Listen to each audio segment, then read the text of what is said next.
Hello Stampers, welcome to my Tip and Technique Tuesday video. I'm Dina Lanzendorf at Inkin' with Dink, and today I have a tip to share with you regarding these new alphabet framelits that we have.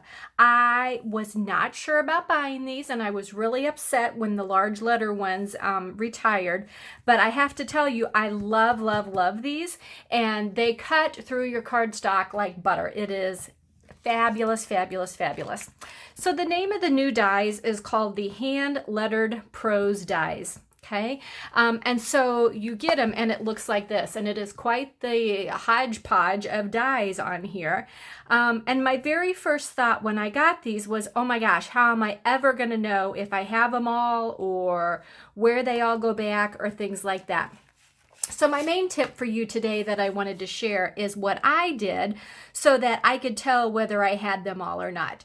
So the very first thing I did when I pulled it out of the package is I immediately traced around every single piece. Okay, that way when I'm ready to put them away, I can tell very easily if I have any missing or not. And also I found that that helped me as far as figuring out which letter it was. They're not really in order, but they are kind of, sort of. How's that? So there, it's just a little hard to tell. But if you start up here in the corner, here's the A, B, C, D, E, F. So they're all kind of close together and somewhat in an order. But that is my main tip for you today is, like I said, I drew around every letter. And that way, when I'm all done, I can tell exactly whether I have them all back in place or not. So again, these are the dies that I used to make this super cute little baby card. I have a team member who just had a baby boy, so I wanted to make a card to send to her and her new little baby. And I wanted to do something with current products that we had. So I came up with this one right here. So are you ready to make it? Let's do it. So to start off for this card, you're going to need a piece of balmy blue, sorry, totally had a brain fart there, balmy blue cardstock that measures 8.5 by 5.5. You're going to take it and you're just going to fold it in half like that. Remember to use a bone folder, okay, so that your crease is nice and crisp. Okay, then I wanted to do a couple of different layers. So my next layer is Pacific Point, and it measures 5.25 by 4. And I'm just going to take some of my Tombow multi-purpose liquid adhesive, and I'm just going to put this layer down just like this. Now I really like my Tombow for things like this because I have time to reposition if I need to, if I don't get it laid down perfectly straight the first time. Okay. My next layer is a piece of Whisper White, and it measures 5 by 3 3/4. And you'll see here, I have run it through my Big Shot with the tufted embossing folder.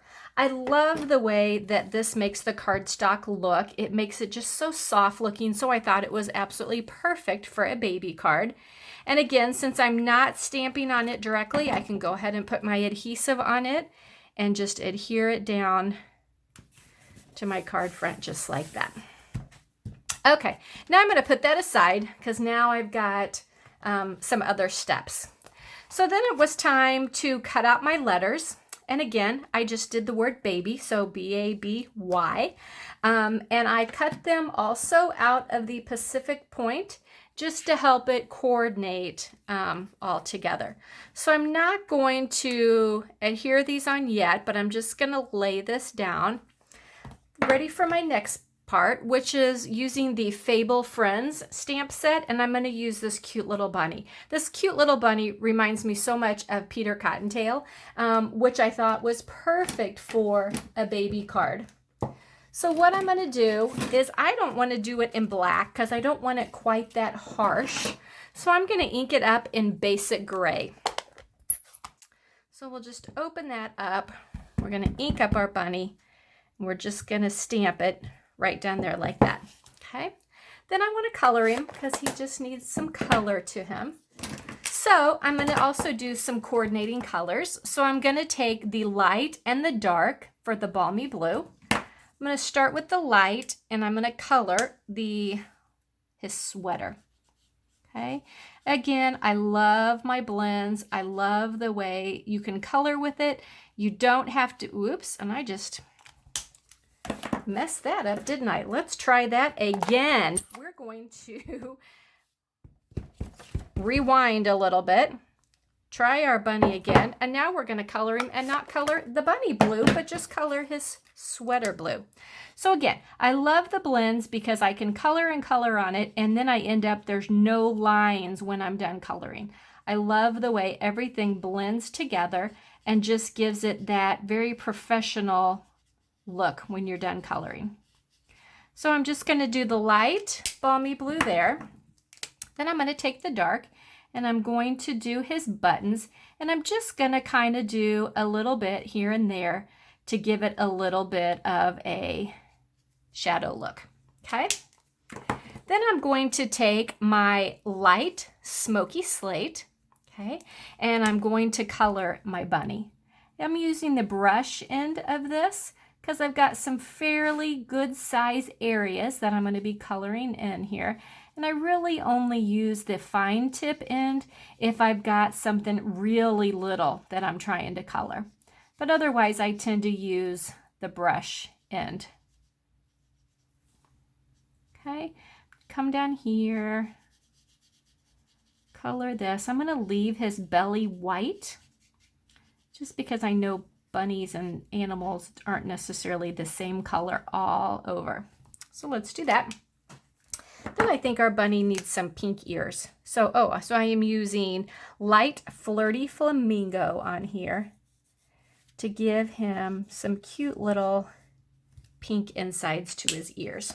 All right, so there is no framelit to coordinate with this. So I am just going to use my scissors and do my fussy cutting. I have got to the point where I fussy cut so much on my videos that people are now starting to talk about it in my classes, about how people either love to fussy cut or they do not like to fussy cut at all. I try not to, when I'm doing my classes, have my participants fussy cut too much stuff out because they tend to get tired of doing it. So I try not to have them do too much, but I do have them do a little bit because I think that really helps with your creativity when you can do a little bit of fussy cutting. But I also find that if I have my people do too much in a class, they tend to ask me to do it for them, which I don't mind because, as you guys know, I love to fussy cut and I find it very relaxing, and I tend to be able to do it fairly quickly. So I really don't mind helping people out at my classes. So there we go. So there is our little bunny all fussy cut out. So now it's time to glue him on. So I like to use, again, my Tombow for things like this because I find it is easier to place things.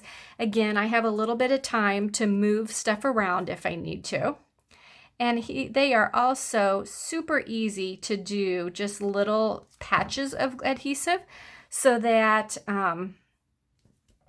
you can glue on all these things with fine, thin areas that need to be adhered. Okay.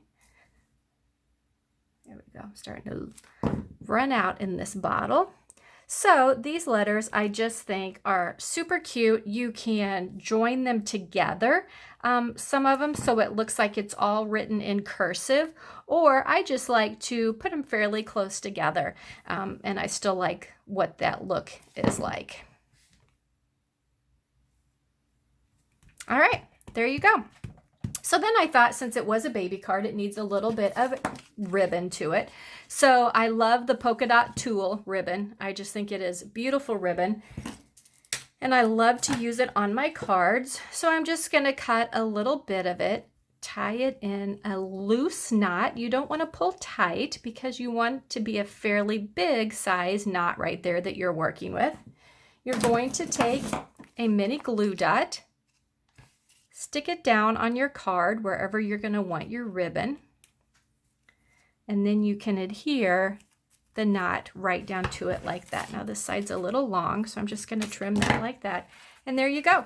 There is a cute little baby card. You can do it, of course, in pink too if you have a little baby girl that you're doing it for. But again, my tip for today was when you have a lot of framelits together in one set, trace around them, and that way it's pretty easy to see when you are missing any of them. So again, if you don't own these framelits, they are the hand lettered Pros dies. You need these framelits. They are a great size for doing cards. They're a great size for your scrapbooks. So you need to get them. And if you are ordering this month, be sure and use my October host code, which is M4G. EVK9F when you're placing an order, and I will send out a free gift to anyone who places an order this month. So thanks for watching.